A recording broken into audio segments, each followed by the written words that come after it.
बोलिए सियावर रामचंद्र जी की जय। गणेश जी और त्रिपुरारी शिव जी का पूजन करके उन्होंने ब्राह्मणों को बहुत सा दान दिया। वे ऐसी परम प्रसन्न हुई मानो अत्यंत दरिद्री चारों पदार्थ पा गया हो। सुख और महान आनंद से विवश होने के कारण सब माताओं के शरीर शिथिल हो गए।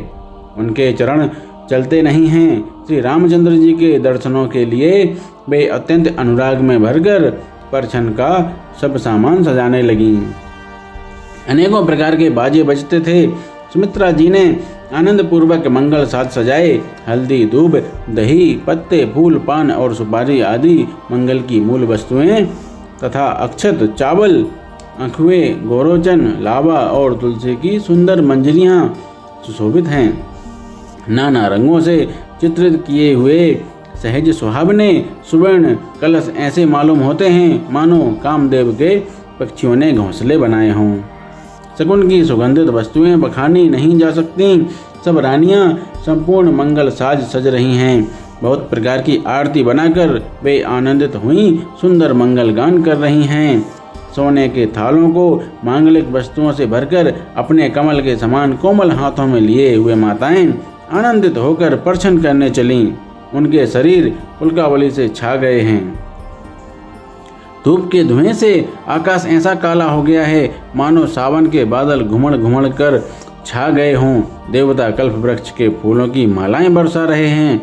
वे ऐसी लगती हैं मानो बगुलों की पांति मन को अपनी ओर खींच रही हो। सुंदर मणियों से बने बंधनवार ऐसे मालूम होते हैं मानो इंद्रधनुष सजाए हों।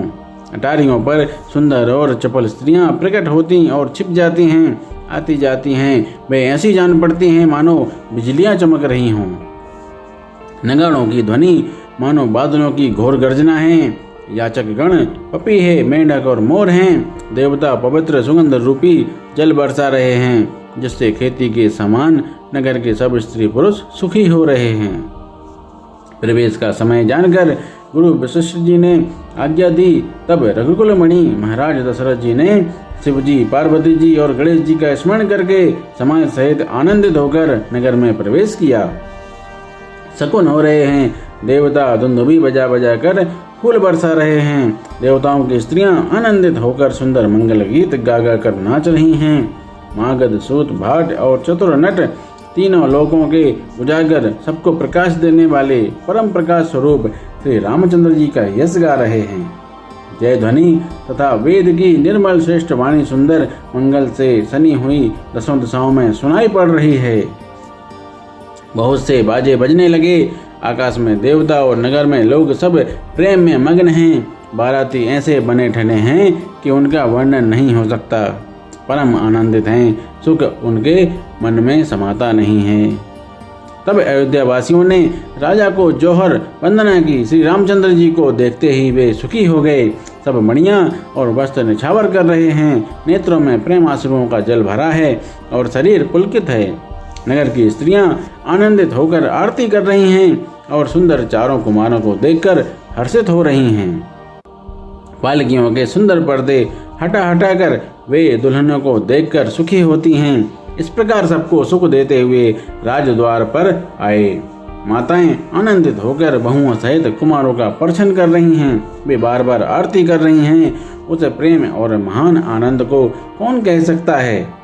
अनेकों प्रकार के आभूषण, रत्न और वस्त्र तथा अगणित प्रकार की अन्य वस्तुएं निछावर कर रही हैं। बहुओं सहित चारों पुत्रों को देखकर माताएं परमानंद में मग्न हो गईं। सीता जी और श्री राम जी की छवि को बार बार देखकर वे जगत में अपने जीवन को सफल मानकर आनंदित हो रही हैं। सखियां सीता जी के मुख को बार बार देखकर अपने पुण्यों की सराहना करती हुई गान कर रही हैं। देवता क्षण क्षण में फूल बरसाते, नाचते गाते तथा अपनी अपनी सेवा समर्पण करते हैं।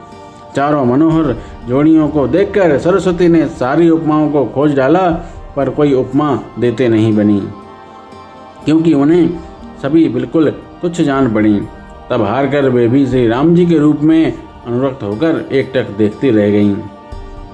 वेद की विधि और कुल की रीति करके अर्घ्य पावड़े देती हुई बहुओं समेत सब पुत्रों को परछन करके माताएं महल में लेवा चली। स्वाभाविक ही सुंदर 4 सिंहासन थे जो मानो कामदेव ने ही अपने हाथ से बनाए थे। उन पर माताओं ने राजकुमारियों और राजकुमारों को बैठाया और आदर के साथ उनके पवित्र चरण धोए। फिर वेद की विधि के अनुसार मंगलों के निदान, दूल्हे और दुल्हनों की धूप दीप और नैवेद्य आदि के द्वारा पूजा की। माताएं बारंबार आरती कर रही हैं और वर वधुओं के सिरों पर सुंदर पंखे तथा चंवर ढल रहे हैं। अनेकों वस्तुएं निछावर हो रही हैं। सभी माताएं आनंद से भरी हुई ऐसी सुशोभित हो रही हैं मानो योगी ने परम तत्व को प्राप्त कर लिया, सदा के रोगी ने मानो अमृत पा लिया, जन्म का दरिद्री मानो पारस पा लिया, अंधेरे को सुंदर नेत्रों का लाभ हुआ, गूंगे के मुख में मानो सरस्वती आ विराजी और सूरवीर ने मानो युद्ध में विजय पा ली। इन सुखों से भी 100 करोड़ गुना बढ़कर आनंद माताएं पा रही हैं, क्योंकि रघुकुल के चंद्रमा श्री राम जी विवाह करके भाइयों सहित घर आए हैं।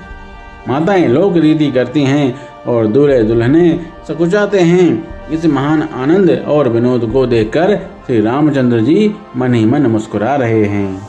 बोलिए सियावर रामचंद्र जी की जय, रामायण मैया की जय।